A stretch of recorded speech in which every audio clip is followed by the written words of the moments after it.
think the Cavaliers, if they were to accept the trade of Mike Conley and a first for Kevin Love, do you think we would lose that? Because my issue is, look, you bring in a backup, you finally bring in now your backup point guard, like especially if you're moving on from Colin Sexton, you bring in your backup point guard that is a very capable defender and playmaker, but his shooting's not great anymore. His offense has regressed dramatically. But now you lose a dude that's averaging 14 a game on terrific three-point percentage. Is that worth bringing in a backup point guard? Like, everyone knows Kevin Love ain't got a bad contract anymore. $30 million on a one-year deal is, anything can match that up now. You can match that up, and he's averaging 14 a game, was very healthy. Great, one of the best three-point shooters in the game last season. If you're Utah, you would, I think, 100% look at K-Love. Even if they don't trade Rudy Gobert, I think he would be a good player to bring in.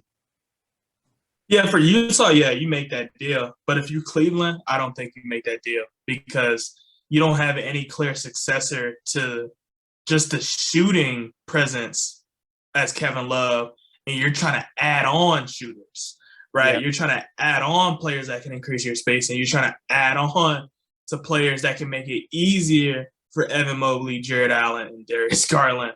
And you don't have you're trying to develop Lamar Stevens into that, but he's nowhere near that yet. Like Evan Mobley is not shooting at a clip confidently enough to where you can believe in that. Like obviously Jared Allen just started kind of shooting mid-range jumpers, and I think for Cleveland, me personally, I'm not really high on Cleveland trading for Mike Conley anyway, because I just don't think I don't think we should prioritize a player like Mike Conley because I think you can get him for cheaper.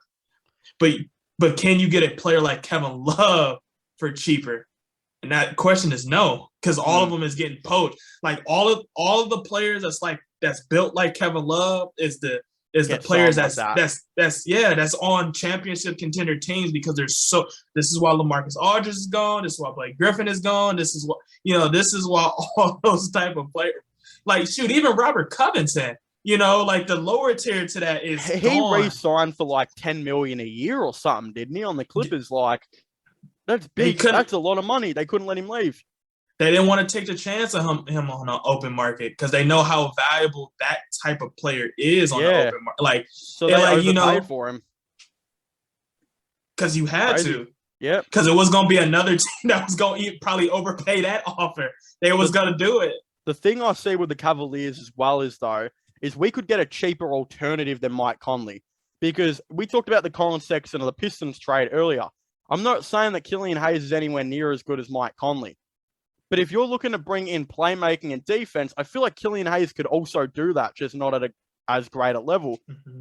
But you also get a guy that's much younger, cheaper contract.